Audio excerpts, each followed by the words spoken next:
Hello, everyone. Welcome to class today. I hope that you guys are staying healthy and comfortable at home. Today's lesson is going to be about ratifying the United States Constitution. You have to understand that we started off with our government underneath the Articles of Confederation, and the Articles of Confederation just did not work out for our country. And there were several reasons why the Articles of Confederation did not work for our country. One, the federal government was way too weak. They didn't have enough power to actually put rules and laws into effect that would help the states out as a whole. Second, they weren't able to tax. This was a huge downfall because they couldn't collect the much needed money they needed to pay off their debts to the countries whom helped them out during the American Revolution. Also, they couldn't pay off the soldiers that they had said they would pay. Um, and then in turn, soldiers lost their farms. When the soldiers lost their farms because they couldn't pay the banks because the government wasn't paying them, it related back into Shays' Rebellion, which Miss Williams talked about the other day in class. Then, of course, on top of all of that, we had horrible currency. Our currency problems started in the fact that it just wasn't worth much. There were multiple types of currencies because different states made different currencies. And then, of course, our United States currency wasn't worth anything because we didn't have any gold to back it up. Now, these were just some of the reasons why the Articles of Confederation did fail. So, when the Constitutional Convention met, their original idea was to rewrite the Articles of Confederation. Instead, it ends up that we are going to write a whole new document, which we studied last week in class, and we then have to ratify it. But what does that mean? What does ratify really mean?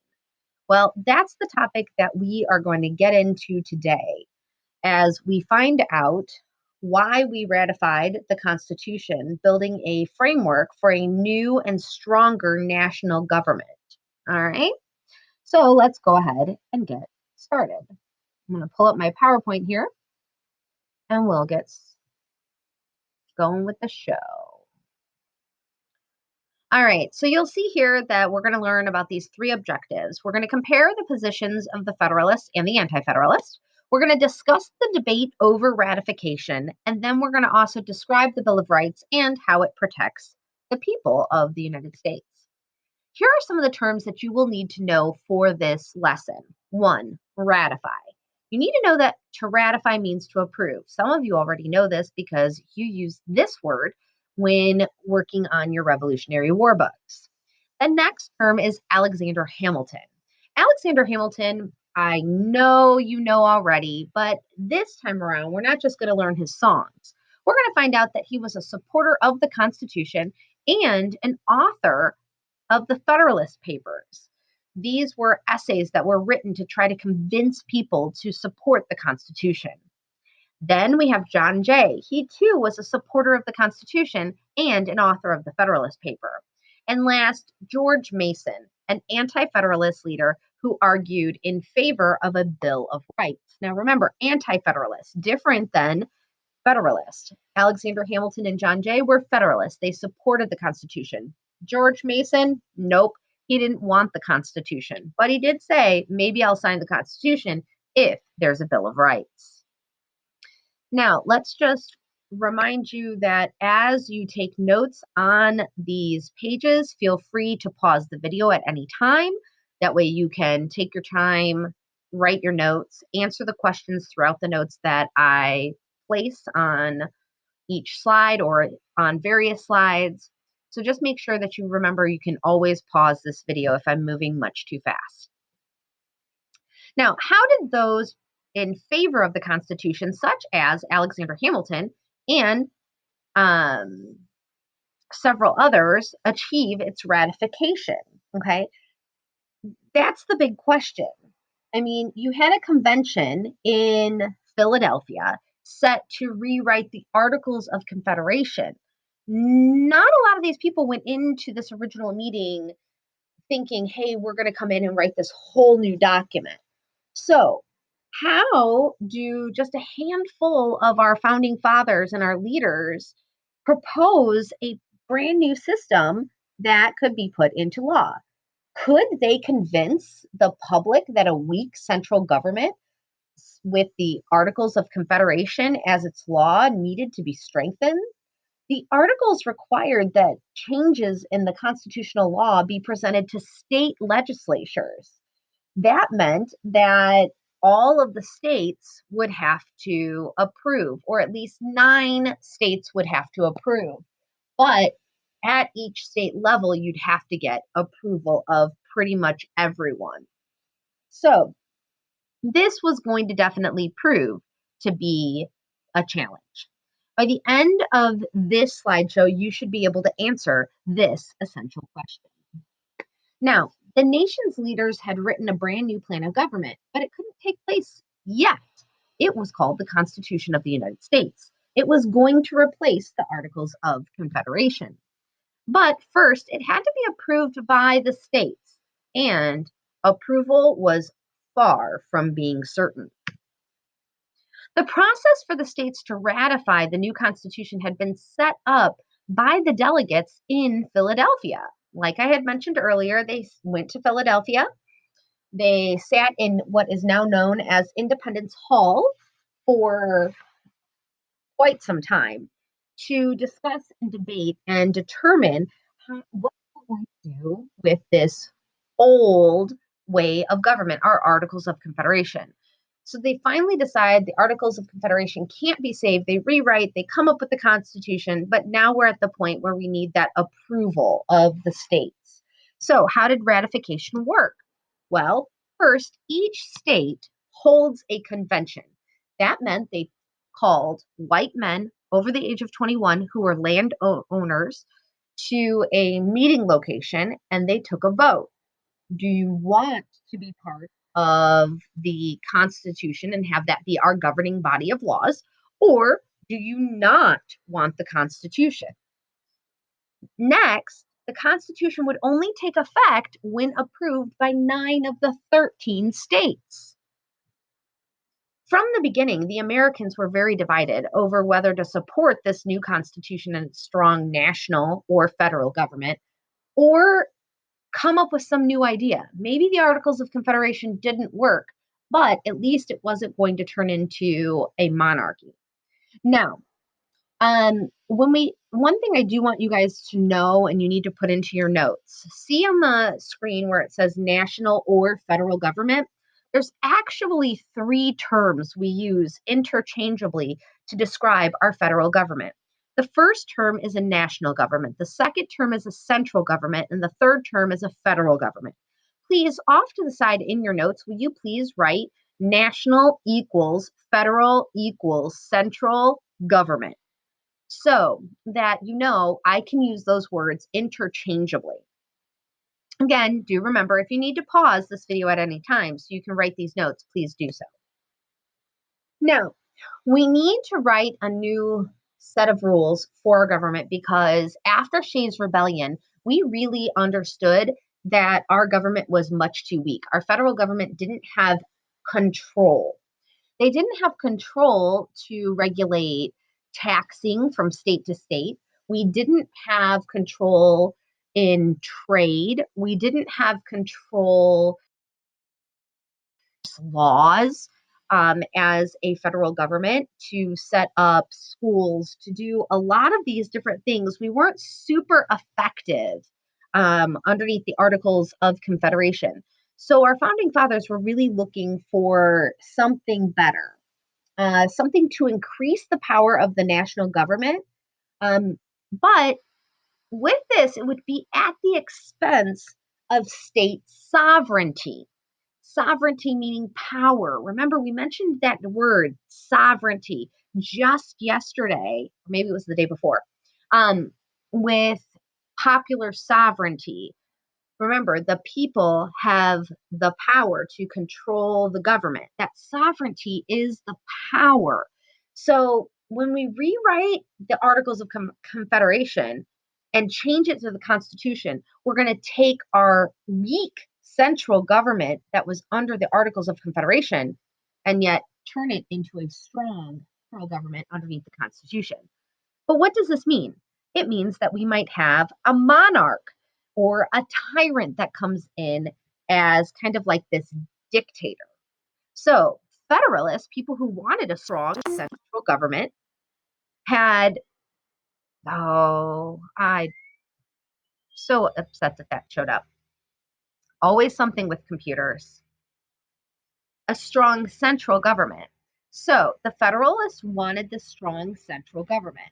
While the Anti Federalists were really quite against the strong central government. And this definitely is part of the issues that we're dealing with. Okay. Now, James Madison, he was a leading Federalist. Okay. He, with others, argued in strong, heated debates that the national government needed or was needed for the Union to survive. The Federalists really did believe that the best way for our country to grow, pay off its debt, was to get rid of our weak government and kind of give more of the power to the federal government. And we didn't need as much power in the state governments. But at this point in time, the national government could not even enforce its own laws. So it was just another way to show that, yeah, we really did need a stronger central or national government. Madison, Alexander Hamilton, and John Jay explained their support for the Constitution in a series of newspaper articles, and it drew wide attention. Now, if you listen to the musical Hamilton, you'll know there's a whole song just written about the Federalist Papers, or at least a kind of a monologue in a song. It says, and Alexander Hamilton wrote the other 51 in the song. So, the Federalist Papers were essays with their purpose being to explain why the Constitution was needed. These men also used called pen names to write Federalist Papers, meaning that at the end of Alexander Hamilton's essay, he didn't actually write Alexander Hamilton.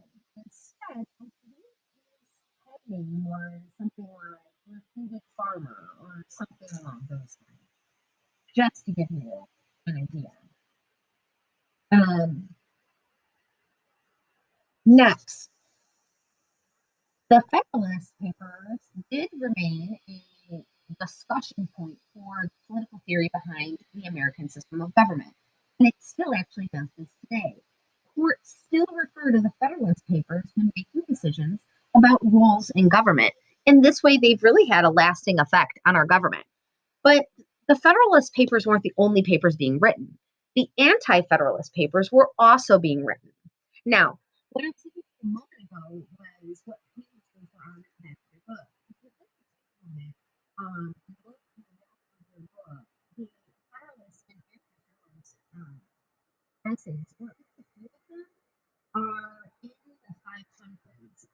It's between 560 and 570 in the very back of the book. So, kind of give you a little bit of an idea of what they were.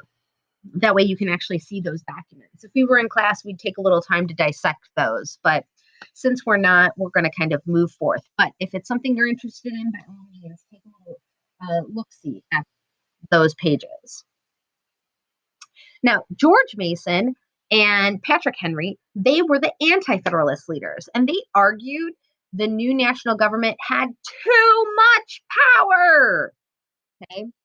They won. It weakened the state governments, meaning that they took, underneath the Constitution of the United States, it took power away from the states and gave it to the federal government. Two, there was no Bill of Rights in the Constitution, at least not when it started. So you have to understand this was a sticking point for the Anti Federalists. They're like, hey, wait a second. Without a Bill of Rights, there's no way to guarantee that the government will actually protect our rights, such as the right to life, liberty, and the pursuit of happiness, things that we learned about in the 7 principles of the Constitution. And last but not least, a president could be king. Now, don't get me wrong. Most people expected George Washington to be elected president. An anti-federalist adored George Washington, but the Anti-Federalists really feared that future presidents might lack Washington's honor and skill, and therefore want to take over more power and kind of never back down from being the president, therefore just staying in power forever and ever, changing the laws and basically making himself king. Now, the debate over the Constitution intensifies. The states now begin holding their ratifying conventions. So each state has to meet. Delaware was the very first to meet and the first to ratify. Quickly, right away, Pennsylvania, New Jersey, Georgia, Connecticut, all go ahead and ratify. All right, it goes bam, bam, bam, bam. Then there was a close vote expected in Massachusetts because there was still a lot of discontented feelings about Shays' Rebellion. Remember, Shays' Rebellion, when we had the farmers who had gotten back after the Revolutionary War, they had lost their farmland because they weren't being paid by the government. If they weren't being paid, then they couldn't pay for their kind of mortgages. Banks still expected that, and then they lost their farms. So they gathered up some ammunition and, of course, took it out on the leadership in Massachusetts. With this being said, it was eventually thwarted. George Washington sends in some men and actually stops the rebellion from continuing. And although Alexander Hamilton in the moment really wanted George Washington to punish these men, George Washington said, no, you really have to understand that these people were in between a rock and a hard spot. They lost their land. They didn't know what to do when they didn't know who to turn to. They too are suffering from our weak federal government. So, gives you a little bit more insight. Now, Shays' Rebellion, okay, after that, you had the Anti-Federalists that were like, no, no, no Constitution. But no worries. The Federalists come in, they push the Anti-Federalists out of the way, and finally, there was a win and an approval in both Maryland and South Carolina. So, have you kept up on the numbers yet? Because now we're at 8 of the 9 states that needed to approve the Constitution. Attention then turns to Virginia. Virginia is a huge state, and depending on what Virginia says, it's going to be a big issue. If they vote no, then other states may vote no. If they vote yes, most will follow suit. Now, despite the arguments of Patrick Henry, who was an anti-federalist, Virginia ends up approving the Constitution in a very narrow vote. That means by just a few votes, okay, it got approved. Now, while Virginia debated, there was a 9th state that actually ratified the Constitution. Anybody want to take a guess? That's right, New Hampshire. New Hampshire actually was the 9th to ratify, making the Constitution actually go into law. But here's the thing. We were also very interested in if the other states were going to ratify, because although, yes, we only needed 9 states to ratify the Constitution, we needed to know that everybody wanted to be united. Good thing, though, because the remaining states, New York, North Carolina, and Rhode Island, also voted to ratify. Now, on this worksheet that I have posted into this presentation, I want you to use the worksheet to answer the questions off to the side. This map shows the ratification of the Constitution. So it shows the places in black that were evenly divided. It shows kind of that gray is the anti-federalist majority, and that kind of white prickly dotted area is the federalist majority. You can go ahead and you can zoom in or zoom out, whatever you need to do on that picture to answer the following questions in your notes.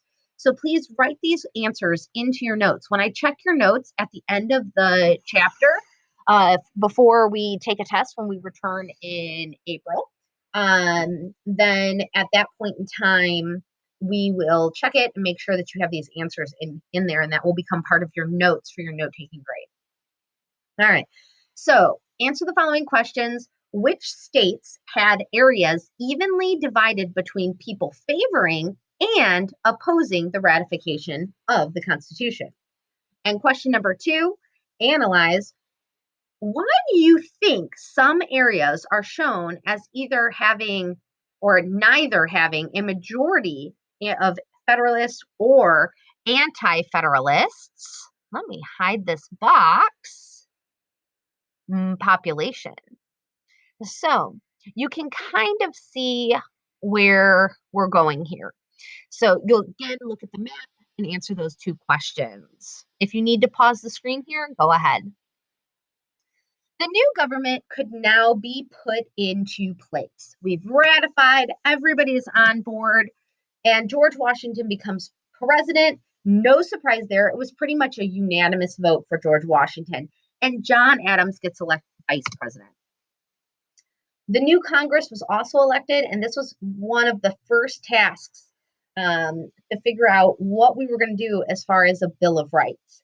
Now, later on, we'll actually talk in a separate lesson about George Washington becoming president and how our new government kind of was laid out. Now, the Congress decided to pass a series of amendments, adding them to the Constitution, which listed individual rights. This was key. This is the part of the Constitution that made anti-Federalists sign agreeing to the Constitution itself. The 10 amendments were ratified and given the name the Bill of Rights, which we still use today. Some of these that you might have heard of as like the right to bear arms or the right to freedom of religion.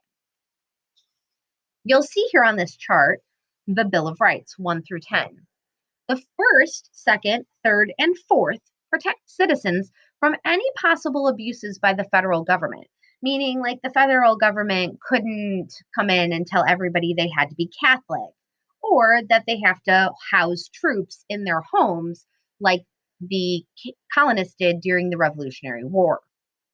Then the next set of rights guarantees protection for people who have been accused of crimes. Remember, in the United States, we are innocent until we are proven guilty. So this makes sure that we get due process, meaning that we actually go through all of the steps legally to accuse us. We can't just go and be arrested and then thrown in jail for the rest of our lives. We have to go through trial first to determine if we actually are guilty or not. It also says things like we need to have a jury of our peers, meaning that we're not going to have a bunch of people who hate us at choosing our outcome for our case. So it's going to be a jury of our peers, non-partial. And then last but not least, the last 2 limit the power of the federal government. Number 9 states that people have rights beyond those stated in the Constitution, and 10 actually states that there are more powers that belong to the people. So if they're not listed in the Constitution specifically, then they're the rights of the people and the states. Now, we have reached the end of our section. I hope you enjoyed your class time today. I hope you are staying healthy and warm out there and that you're having a good day. Be kind to one another, help out your parents around the house, and smile a little. Have a great day.